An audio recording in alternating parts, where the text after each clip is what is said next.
حضرت بشر حافی رحمت اللہ علیہ سے سارا زمانہ پیار کرتا تھا. بغداد کا ایک تاجر کہتا ہے مجھے نہیں بابا اچھا لگتا تھا. ہمارا اپنا اپنا ذہن ہے نا, ہم کہتے ہیں میں نے جدھر ساری دنیا جا رہی ہے وہاں نہیں جانا. کہتے ہیں کہ بابا مجھے نہیں اچھا لگتا تھا نا کہ سارا بغداد عزت کرتا. کیوں نہیں اچھا لگتا تھا؟ کہتے اس لیے کہ بابا نہ صرف فرض مسجد میں پڑھتا تھا, باقی نماز گھر جا. تو میں کہتا تھا اتنا ولی ہے تو باقی بھی مسجد میں پڑھے. کہتے ایک دن میں نے کہا جاسوسی کرنی ہے اس کی جو کہ اسلام میں منع ہے. کہتے حضرت بشر حافی رحمۃ اللہ علیہ جمعے کے فرض پڑھے, فرض پڑھ کے نکل گئے دوڑ کے. فرماتے میں پیچھے ہو گیا. میں نے کہا میں نے سنتیں چھوڑ دی ہیں پر اس کا پتہ کرنا ہے, سنت نفل بعد میں پڑھوں گا. کہتے حضرت بشر حافی جلدی سے نا کہ کباب والی دکان پہ گئے, وہاں سے کباب خریدے. اور میں نے کہا بوڑھے کی عمر دیکھو اور اس کے ذائقے دیکھو, اس عمر میں بھی کباب کھائے گا. اوئے ہوئے مولوی کو روٹی نے ستایا تھا اس لیے سنت اور نفل چھوڑا ہے. کہتے تھوڑا سا وہ آگے بڑھے تو نان بھائی کی دکان سے نا نان خریدے. میں نے کہا دیکھو یار دیکھو اس کے ذائقے, گرم نان کھائے گا. بہت سارے لوگ بغداد میں رات کی روٹی کھاتے پر یہ گرم کھاتا ہے. کہتے حضرت وہ نان اور کباب لے کے نا جنگل کی طرف مڑے تو میرے دل میں خیال آیا یار بڑا اس آدمی کا عجیب ذہن ہے, یہ سبزے پہ بیٹھ کے یہاں موج کرے گا, کھائے پیے گا اور سنت نفل چھوڑ دی ہے نا, ہزاروں مرید ہیں. کہتے حضرت جنگل میں داخل ہوئے, تھوڑا سا سفر کیا تو کچی آبادی آ گئی. کچی آبادی, ایک کچے مکان کی ٹوٹا ہوا دروازہ, باہر سے کنڈی لگی. بغداد کے ننگے پاؤں چلنے والے ہزاروں مریدوں کے اس پیر نے کنڈی کھولی, اندر گئے. ایک فالج زدہ بابا جی بیٹھے. کہتے حضرت بشر حافی نے اپنی پگڑی کھولی اور اس آدمی کے منہ سے پانی نکل رہا تھا, رال ٹپک رہی تھی. کہتے پہلے اپنی پگڑی سے منہ صاف کیا, پھر پیالے سے پانی ڈال کے منہ دھویا. پھر حضرت اس کے ٹانگوں پہ کپڑا ڈال کے روٹی کا لقمہ توڑ کے اس کے منہ میں ڈال کے کہنے لگے بابا ناراض نہ ہونا, جمعے والے دن مجھے دیر ہو جاتی ہے, ابھی تو میں نے سنت اور نفل بھی پڑھنے ہیں, ناراض نہ ہونا مجھے دیر ہو جاتی ہے. کہتے ہیں وہ بابا رو پڑا اور کہنے لگا بشر یار 14 سال ہو گئے تو روز آتا ہے. 14 سال یہ 1 صدی کا قصہ ہے, 2-4 برس کی بات نہیں. 14 سال سے تو روز آتا ہے. میں پتہ نہیں کب تک لاش بنے پڑا رہوں گا, تو کب تک آئے گا؟ حضرت بشر حافی نے بابے کی آنسو پوچھ کے کہا بابا فکر نہ کر, آج کے بعد یہ جملہ نہ کہنا کہ تو میرے لیے بوجھ ہے. فرمایا لوگ سمجھتے ہیں کہ میں نے عبادت کر کے مقام پایا ہے, لوگ سمجھتے ہیں میں نوافل زیادہ پڑھتا ہوں, دنیا جانتی ہے کہ میری رات کی تسبیح زیادہ مضبوط ہے, اور میں ان میں سے کوئی بات بھی نہیں. میں تو تیری نوکری کرتا ہوں تو اللہ نے میری عزتوں میں اضافہ فرما دیا ہے. سوچ ہی صاف نہیں, نظریہ ہی ٹھیک نہیں, فکر ہی ٹھیک نہیں. اسلام نظریے کا مذہب ہے, سوچ کا. مسند امام احمد بن حنبل کی حدیث سنی. حضرت انس بن مالک فرماتے جب انسان نے روزہ رکھا ہوتا ہے نا تو روح ویسے ہی پاک ہوتی ہے اس کی. میں نے یہ سوچا کہ کچھ باتیں ایسی کی جائیں جس سے تھوڑی سی سوچیں بھی تبدیل ہو, کچھ سوچوں کا وضو, سوچوں کا غسل, افکار و نظریات کی بھی بات ہو. ہم سمجھتے ہیں کہ شاید کثرت عبادت اصل ہے. اقبال کہتے ہیں یہ ذکر نیم شبی, یہ مراقبے, یہ سرور تیری خودی کے اگر نگہبان ہوں تو پھر کچھ بھی نہیں. تیری خودی کے اگر, اور پھر عام چیز نہیں کہا یہ ذکر نیم شبی, سویرے شہری کا ذکر, یہ مراقبہ, یہ جو تو گھنٹوں اللہ کی یاد میں بیٹھا رہتا, یہ سرور. کہتے بے کیف عبادت نہیں, سرور والی. یہ ذکر نیم شبی, یہ مراقبے, یہ سرور تیری خودی کے اگر نگہبان نہیں.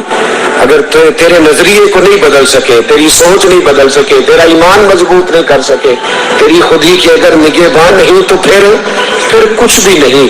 اور خرد نے کہہ بھی دیا لا الہ الا اللہ تو کیا حاصل.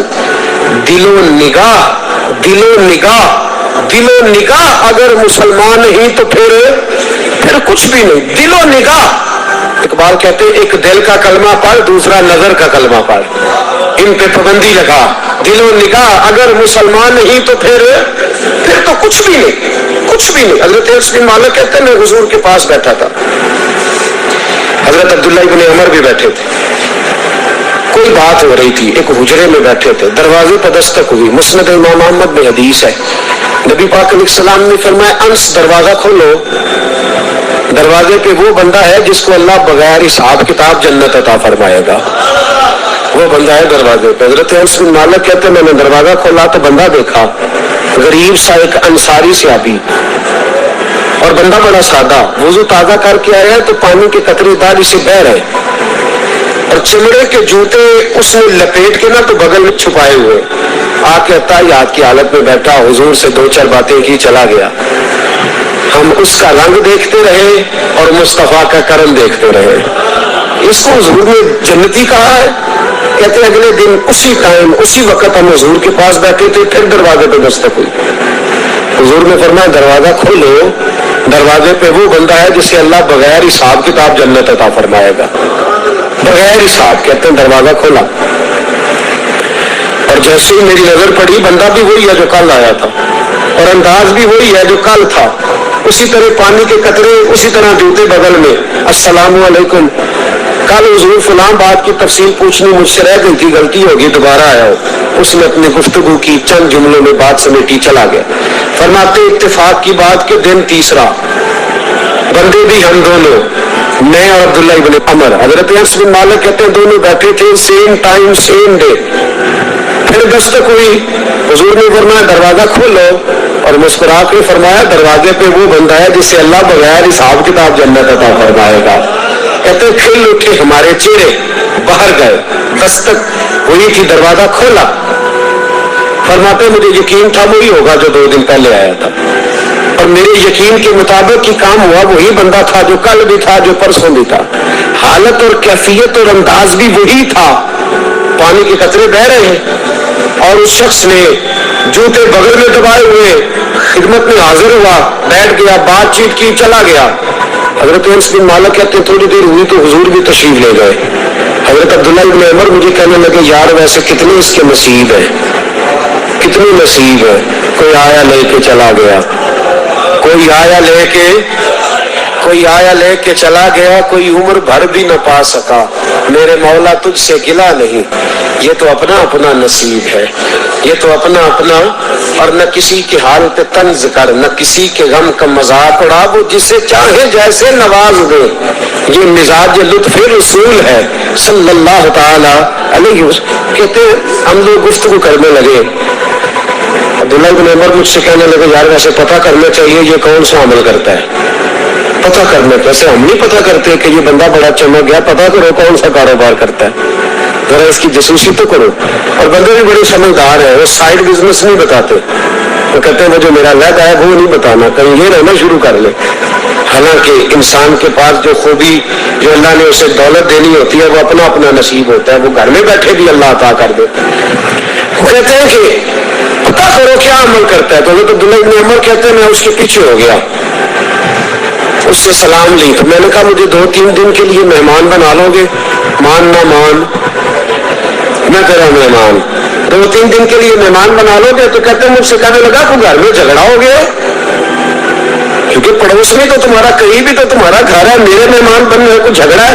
تو میں نے کہا چلو ایسے ہی سمجھ لو اور مجھے مہمان بنا لو۔ کہتے ہیں میں 3 دن اور 3 راتیں اس شخص کے ساتھ رہا، وہ کتنا صدقہ کرتا ہے میں نوٹ کرتا رہا، نماز کتنی پڑھتا ہے، اس کا کیا، میں چاہتا تھا کہ وہ عمل مجھے ملے، اس کی برکت سے مصطفیٰ نے اسے 3 مرتبہ جنتی فرمایا ہے تاکہ وہ کیفیات مجھے بھی ملے۔ حضرت عبداللہ ابن عمر کہتے کہ میں نے کوئی خاص چیز نہیں دیکھی، وہ عشاء پڑھتا تو فجر تک بستر پہ کروٹیں لیتا، اور میں الحمدللہ اٹھ کے تہجد بھی پڑھتا، نوافل بھی پڑھتا، کہتے ہیں وہ 1 سپارہ پڑھتا، میں 3 پڑھتا۔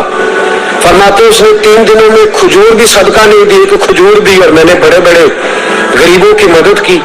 میں کہنے لگا کہ عمل تو میرا زیادہ اس سے، پھر خوبی کیا ہے؟ خاص توجہ کرنا، اسلام اور دین کا جو فکری اساس ہمیں صحابہ نے دی۔ حضرت عبداللہ ابن عمر کہتے ہیں میں نے تیسرے دن سے کہا بھائی اللہ تیرا بھلا کرے، تو نے بڑی خدمت کی، میں نے جانا میرا کوئی جھگڑا نہیں ہوا تھا، میں تو بس تیرا عمل دیکھنے آیا تھا کہ تو عمل کیا کرتا ہے۔ تو وہ صحابی کہتے ہیں مجھے کہنے لگے یار تو میرا عمل دیکھنے آیا تھا، مجھے بتا تو صحیح کیا اور کیوں دیکھنے آیا میرا عمل، تجھے کیا ضرورت پڑی میری جاسوسی کی؟ تو کہتے ہیں مجھ سے جب اس نے سوال کیا تو میں نے اس کو کہا بھائی تو 3 دن آیا نا ہم بیٹھے ہوئے تھے؟ کہا ہاں میں آتا رہا ہوں. کہا 3 دن نبی پاک نے فرمایا اللہ تجھے بغیر حساب کتاب جنت عطا فرمائے گا. تو میں چاہتا تھا کہ میں ذرا جاسوسی کروں, ذرا دیکھوں, کھوج لگاؤں کون سا ایسا عمل ہے. آپ بھی ذرا دھیان دیجئے گا کون سا ایسا عمل ہے. حالانکہ تو شاہ پڑھتا ہے, اٹھ کے فجر پڑھتا ہے, میں تہجد بھی پڑھتا ہوں, تیرا سپارہ 1 ہے میرے 3 ہے. کون سا ایسا عمل ہے جس کے سبب تجھے جنت ملے گی؟ کہتے ہیں وہ صحابی کہنے لگے یار کوئی ایسا عمل نہیں, کوئی شے نہیں, میں اس قابل ہی نہیں. من نانم کہ من دانم, جو میں ہوں مجھے پتا ہے. کہا پھر کوئی بات تو ہوگی, تیری مہربانی بتا دے, میں نے 3 دن 3 راتیں محنت کی ہے, بتا دے. کہتے ہیں وہ کہنے لگے اگر تجھے بتاؤں نا تو پھر سن. میں جب رات کو سوتا ہوں تو اپنے دل پہ نظر ڈالتا ہوں, اور سویرے جب اٹھتا ہوں تو پھر اپنے دل پہ نظر ڈالتا ہوں. موبائل پہ نہیں, کنجی پہ نہیں کہ چابیاں کدھر ہے, بٹوے پہ نہیں. میں رات کو سوتے ہوئے بھی اپنے دل پہ نظر ڈالتا ہوں, سویرے اٹھتے ہوئے بھی میں سب سے پہلے اپنے دل پہ نظر ڈالتا ہوں. فرماتے ہیں الحمدللہ میرے دل میں کسی کا حسد نہیں ہے, کسی کے بارے میں کوئی کینہ نہیں, کوئی کسی کے بارے میں میل نہیں. میں اللہ کے ہر بندے کے بارے میں سوچ, نظریہ, فکر اچھی رکھتا ہوں. اور فرمایا میں تیرے بارے میں بھی عبداللہ یہی سوچتا ہوں کہ تو مجھ سے زیادہ نیک ہے. الحمدللہ اس وقت بھی میرا ذہن یہ ہے کہ انس بن مالک مجھ سے زیادہ پرہیزگار ہے. اس وقت بھی میری سوچ یہ ہے کہ محبوب کے سب صحابہ میں سب سے کمزور میں ہی ہوں. عبداللہ ابن عمر کہتے ہیں میں نے اس کا ہاتھ چوما, میں نے کہا سمجھ آ گئی ہے, تیرا نظریہ, تیری سوچ پکی اور سچی مسلمان ہے, تو دل اور روح کا مسلمان ہے, تو نظر اور روح کا مسلمان ہے. یہ سبب ہے کہ اللہ کے رسول نے زمین پر چلتے ہوئے بھی تجھے 3 دفعہ جنت کی بشارت عطا فرما دی.